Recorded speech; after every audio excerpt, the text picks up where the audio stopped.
우리 함께 찬양 그때 그 무리들이 함께 부르시도록 하겠습니다.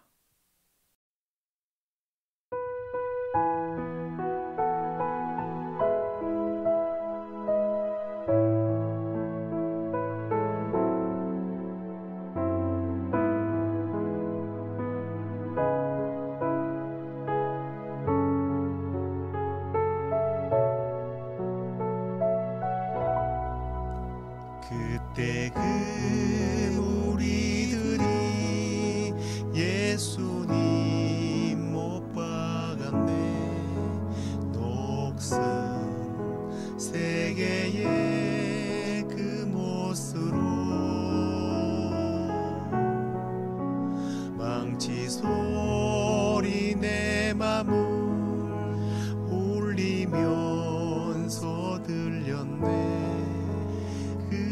피로 내 죄 씻었네.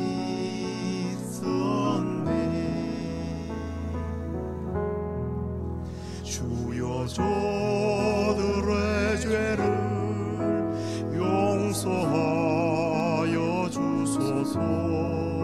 주님 눈물로 기도했네. 귀중한 그 보배 피 나를 위해 흘렸네. 그 피로 내 죄 씻었네.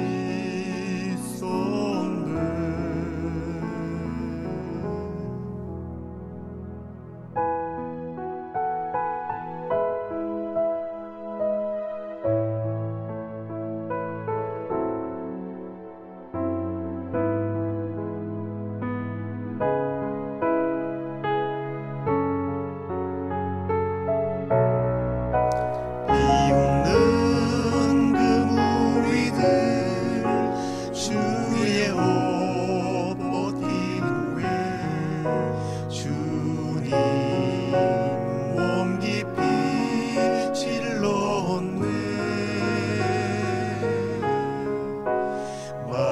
마지막 피 한 방울 나를 위해 흘렸네. 그 피로 내 죄 씻었네.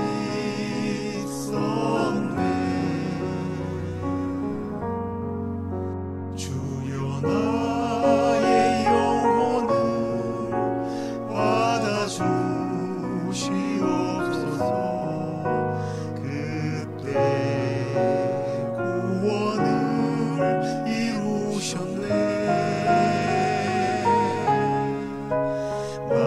마지막 피 한 방울 나를 위해 흘렸네. 그 피로 내 죄 씻었네.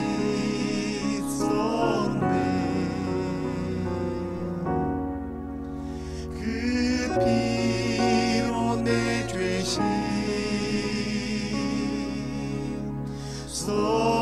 씻었네.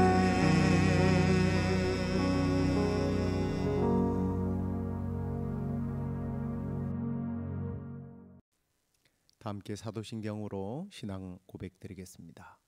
전능하사 천지를 만드신 하나님 아버지를 내가 믿사오며 그 외아들 우리 주 예수 그리스도를 믿사오니 이는 성령으로 잉태하사 동정녀 마리아에게 나시고 본디오 빌라도에게 고난을 받으사 십자가에 못 박혀 죽으시고 장사한 지 사흘 만에 죽은 자 가운데서 다시 살아나시며 하늘에 오르사 전능하신 하나님 우편에 앉아 계시다가 저리로서 산자와 죽은 자를 심판하러 오시리라.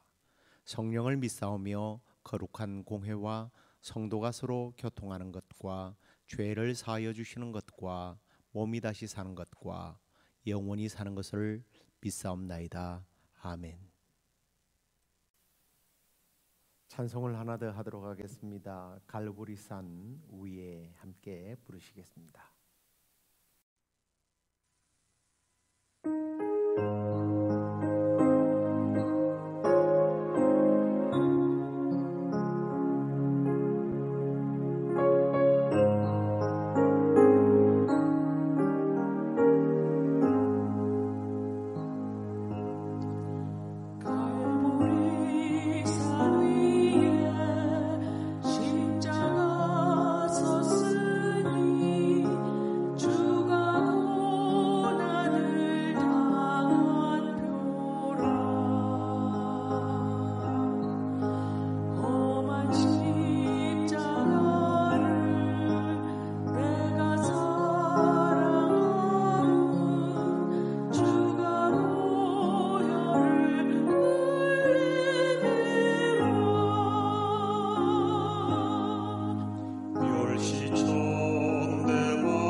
이제 하나님 말씀 마태복음 26장 36절로 39절까지 말씀 읽겠습니다.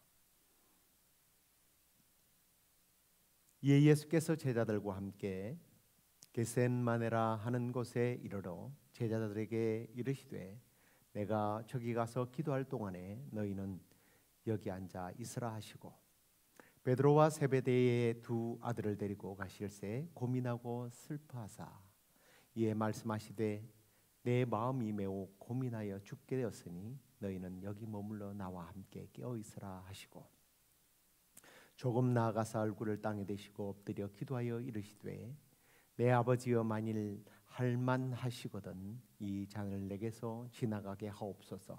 그러나 나의 원대로 하옵시고 아버지의 원대로 하옵소서 하시고 아멘.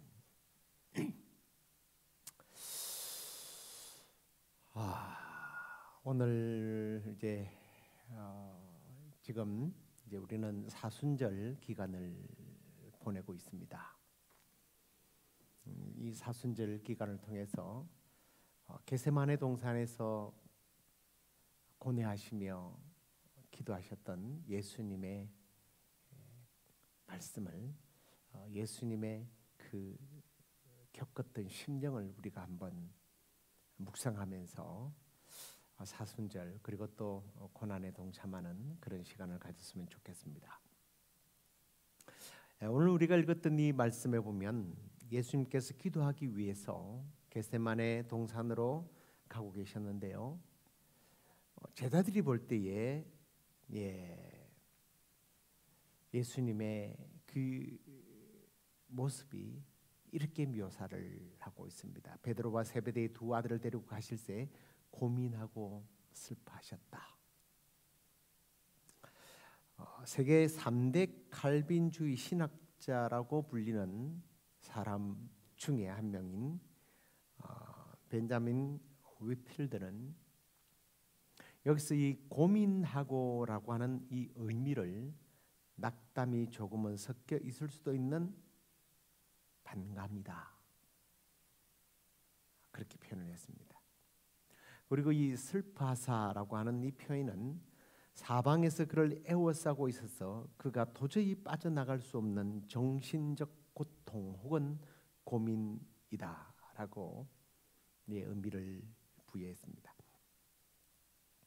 예수님은 십자가의 고난을 내다보시면서 정말 공포에 가까운 감정과 어떤 고통을 느끼고 계셨다는 거예요. 여러분 이게 지금 우리의 그냥 평범한 사람들의 모습이면 죽음을 앞두고 그럴 수 있을 거다라고 생각합니다. 오히려 고민하고 슬퍼하지 않는 것이 이상하죠. 조금 잔인한 이야기가 될지 모르겠지만 유튜브를 통해서 중국에서 범죄한 사람들이 사형 집행을 앞두고 인터뷰하는 그런 내용들을 본 적이 있습니다. 정말 인격 파탄자라고 할 만한 그런 죄를 지은 사람도 막상 형 집행을 앞두고 고통스러워하고 두려워하고 슬퍼하면서 절규하는 그런 모습을 본 적이 있습니다. 그래요. 대부분의 사람들이 죽음 앞에 이렇게 절규하고 두려워할 겁니다. 자, 그런데 예수님은요. 육체는 인간의 모습이지만 그분의 능력을 따지면 하나님의 아들입니다. 신적인 분이죠.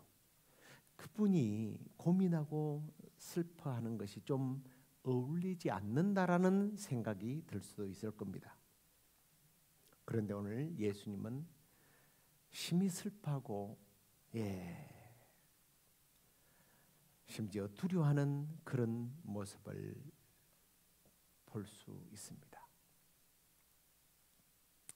왜 하나님의 아들이신 예수님이 이런 고민과 슬픔을 느끼고 계셨을까요? 자, 그럼 먼저 우리가 예수님이 베드로와 야고보 요한에게 깨어 있으라 하시면서 자신의 마음이 어떻다고 설명하고 계신지를 우리가 한번 읽었지만 37절 38절을 다시 한번 보도록 하겠습니다.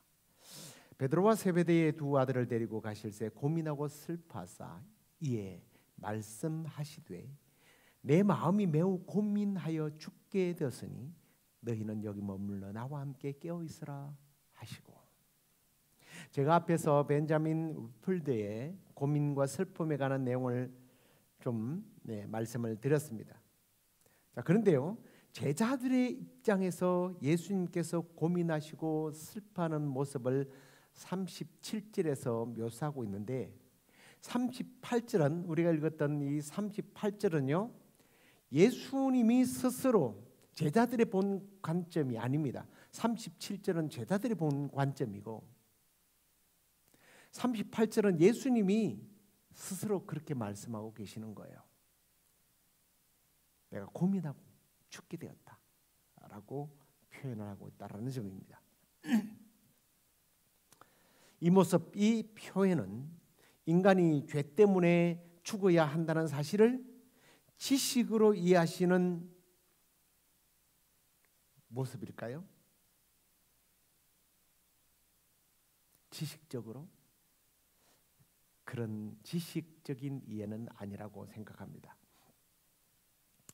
예수님이 지금 겪고 있는 이 고민하는 모습과 슬퍼하는 모습, 심지어 어떤 두려움을 갖고 있는 이 표현을 빌립보서 2장에서는 잘 표현해 주고 있어요. 우리가 잘 아는 빌립보서 2장 6절 이하를 보면 주님은 분명히 하나님의 본체시라고 말씀합니다.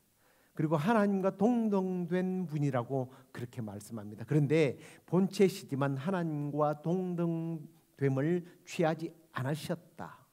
그리고 오히려 자기를 비워 종의 형체를 가져서 사람들과 같이 되셨고 자기를 낮추시고 죽기까지 복종하셔서 십자가에서 죽었다라고 기록을 하고 있습니다. 어쩌면 사도 바울은 지금 이 38절의 말씀을, 마태복음이 우리가 읽었던 이 38절 말씀을 너무나 잘 이해하고 이런 표현을 쓰지 않았을까라는 생각을 하는 부분이 저는 이 마태복음과 빌립보서 2장을 좀 그렇게 연결해 봅니다. 지금 이 두 구절 속에 나오는 예수님의 모습은 인간으로 비하하신 자신의 심적 갈등을 그대로 표현하시면서 죄를 정죄하시는 하나님의 그 진노의 잔을 그대로 받아들이는 인간의 느낌, 인간의 고통을 그대로 몸소 체험하고 느끼고 표현하고 있는 그런 모습이라고 말할 수 있을 겁니다. 그런데 이런 주님의 모습이 성경을 많이 이해하고 아시는 분들은 마태복음 5장 11절 12절 말씀과 왠지 반대되는, 상반되는 말씀이 아닐까라는 생각을 할 수 있어요. 취직을 하니까 그런 것 같을지 모르겠습니다만, 말씀을 보십시오. 5장 11절에 나로 말미암아 너희를 욕하고 박해하고 거짓으로 너희를 거스러 모든 악한 말을 할 때에 너희에게 복이 있을 것이다. 그럴 때는 어떻게 하라고요? 기뻐하고 즐거워하라. 하늘에서 너희의 상이 큼이라. 너희 전에 있던 선지자들도 이와 같이 핍박을 받았다 라고 말씀을 합니다. 자, 이 말씀을 보면 예수님이 지금 핍박을 받고 십자가에서 하나님의 버림을 받아 죽는 것이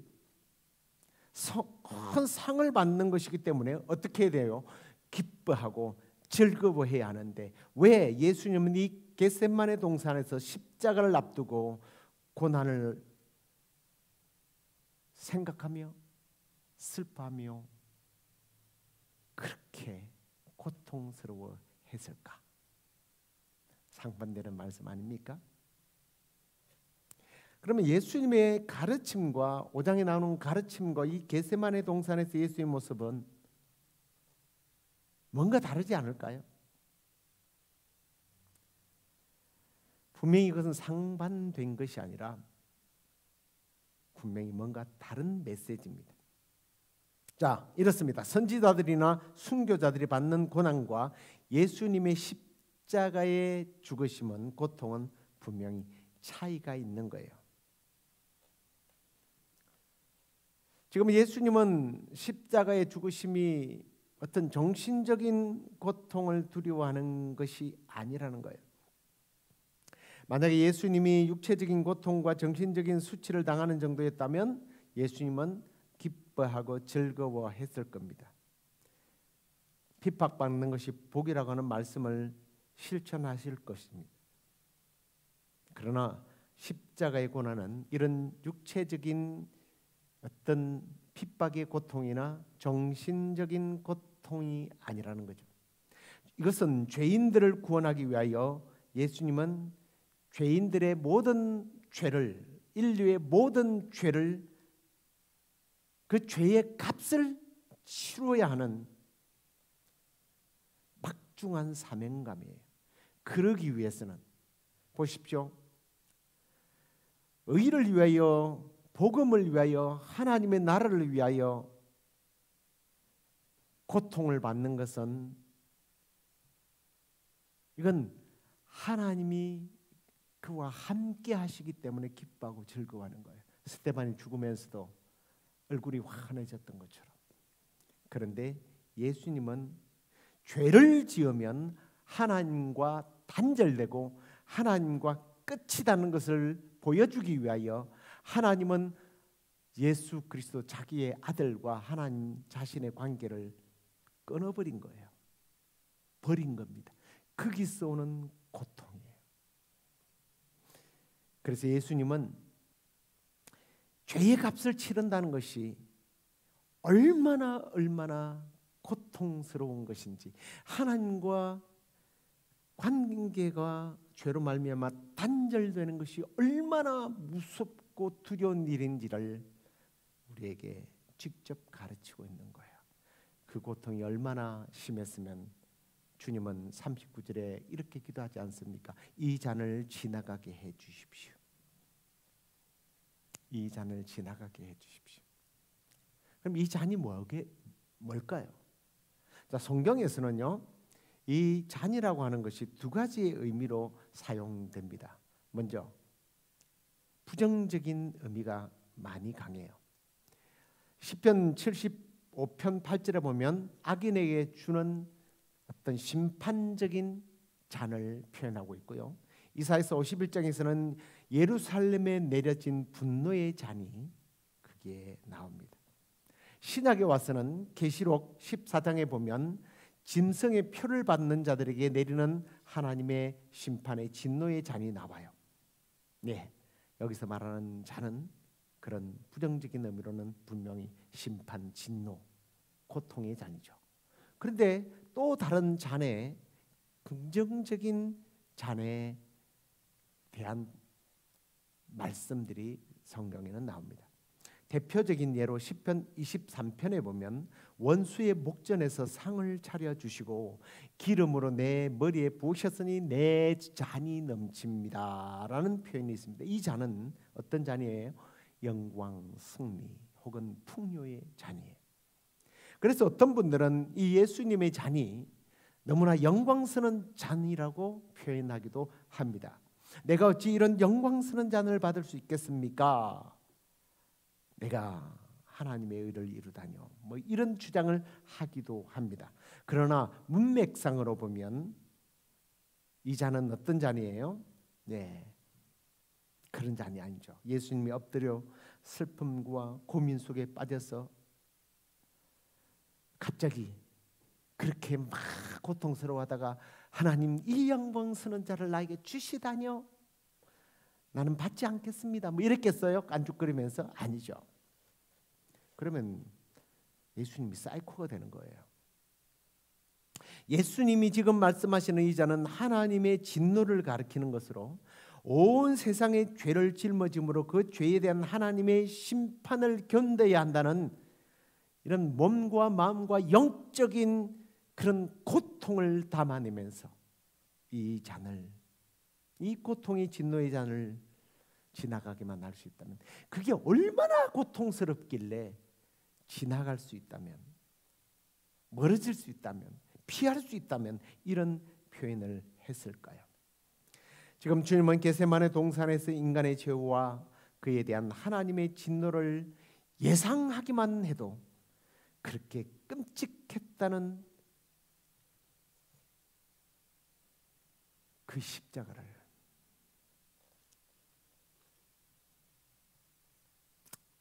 우리를 위하여 친히 달리셨습니다. 그래서 주님은 이 잔을 피할 수만 있다면 피하게 해달라고 했던 거예요.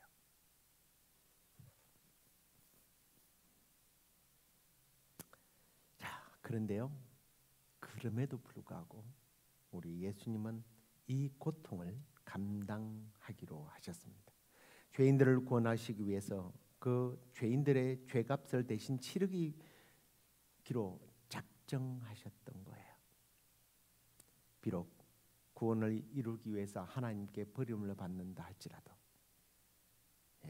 우리를 구원하시기 위하여 친히 그 십자가의 고난의 잔을 마신 겁니다.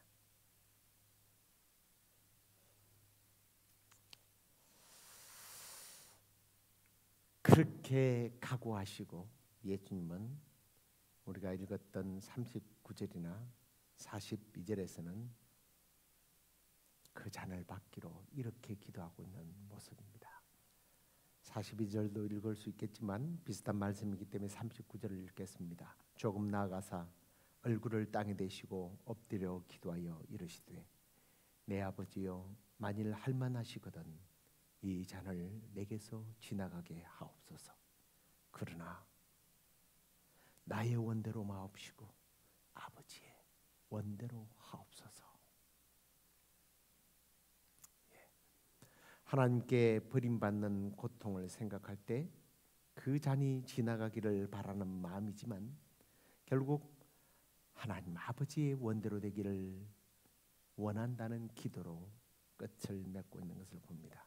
죄인인 나를 위해 예수님은 깊은 고뇌 속에서도 결국 하나님께 순종하기로, 그 순종이라 말은 온갖 고통을 감당하기로 결정하셨던 겁니다. 지금 우리는 사순절을 보내고 있습니다. 예수님의 피와 눈물과 고통의 결과로 내가 구원받았음을 깊이 묵상하는 시간이 될 수 있기를 바랍니다. 감성적으로 심사숙고하는 그런 것이 아니라 성숙한 그리스도인은 비록 어렵고 힘들더라도 나도 주님처럼 하나님의 뜻을 따라 살리라. 그게 사순절을 보내는 우리의 태도입니다. 우리가 고통 중에도 또 고난 중에도 알면서도 자신의 일보다 하나님의 뜻을 구했던 예수님처럼 나도 그렇게 살리라. 그런데 지금 우리는 어떻습니까? 하나님의 뜻보다 나의 뜻을 추구하고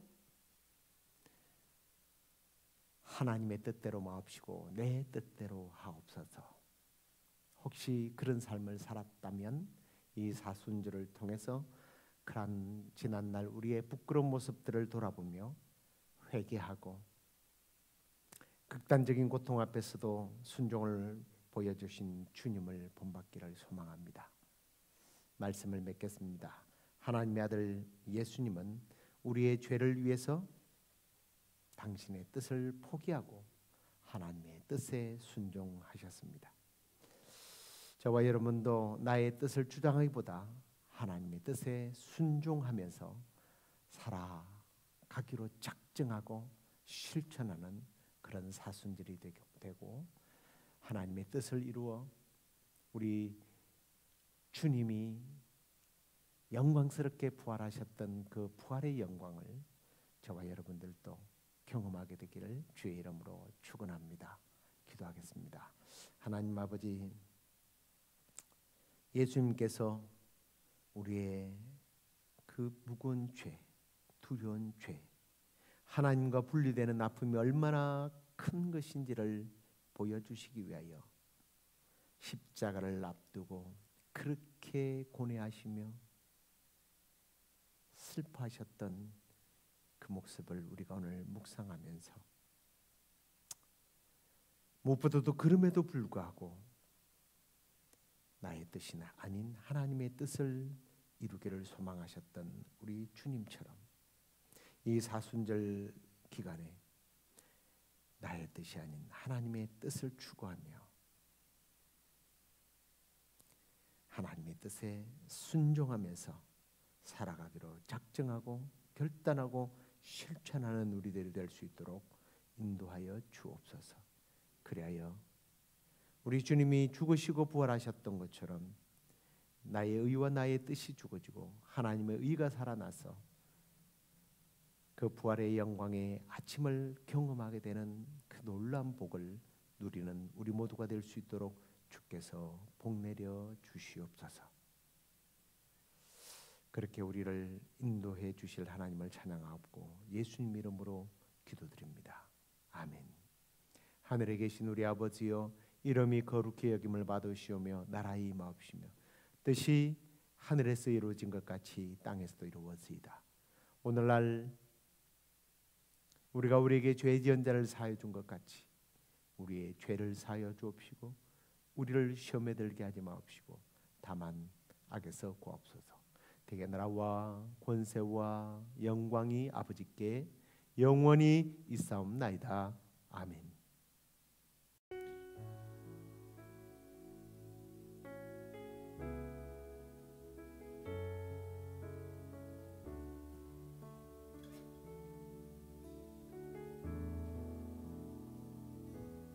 내 아버지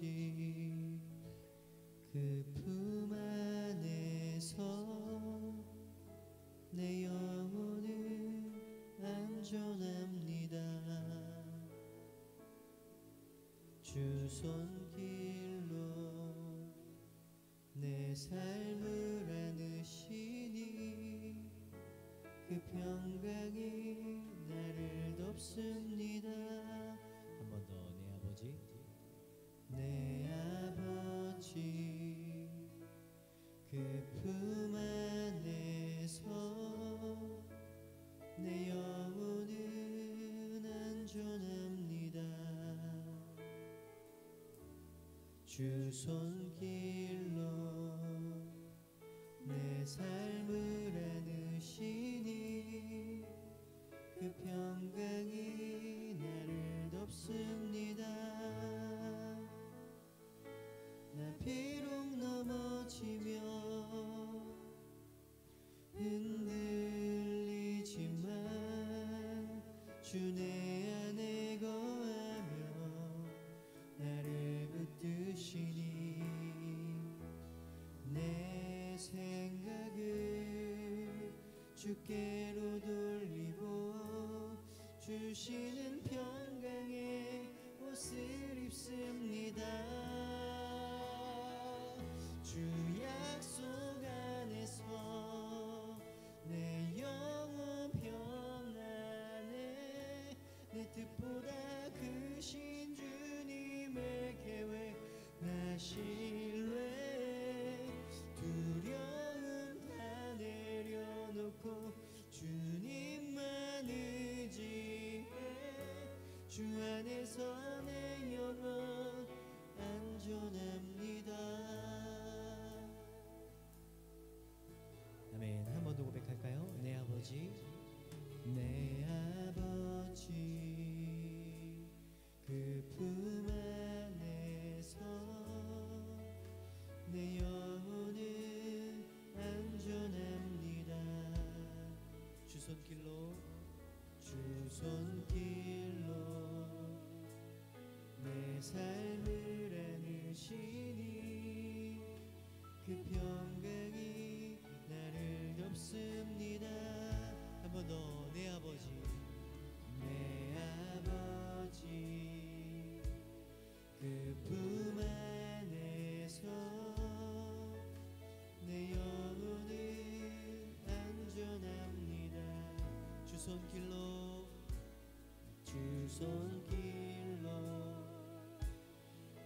삶을 안으시니 그 평강이 나를 없습니다. 나 비록 넘어지며 흔들리지만 주 내 안에 거하며 나를 붙드시니 내 생각을 주께로 돌리고 주시는 평강의 옷을 입습니다. 주 약속 안에서 내 영혼 평안해. 내 뜻보다 크신 주님의 계획 나 신뢰해. 두려움 다 내려놓고 주님만 의지해. 주 안에서 내 영혼 안전합니다. 주 약속 안에서 주 약속 안에서 내 영혼 평안해. 내 뜻보다 크신 주님의 계획 나 신뢰해. 두려움 다 내려놓고 주님만 의지해. 주 안에서 내 영혼 안전해. 주 약속 안에서 주 약속 안에서 내 영혼 평안해. 내 뜻보다 크신 주님의 계획 나 신뢰해. 주 약속 다 내려놓고 주님만 의지해. 주 안에서 내 영혼 안전합니다. 주 약속 주 약속 안에서 내 영혼 평안해. 내 뜻보다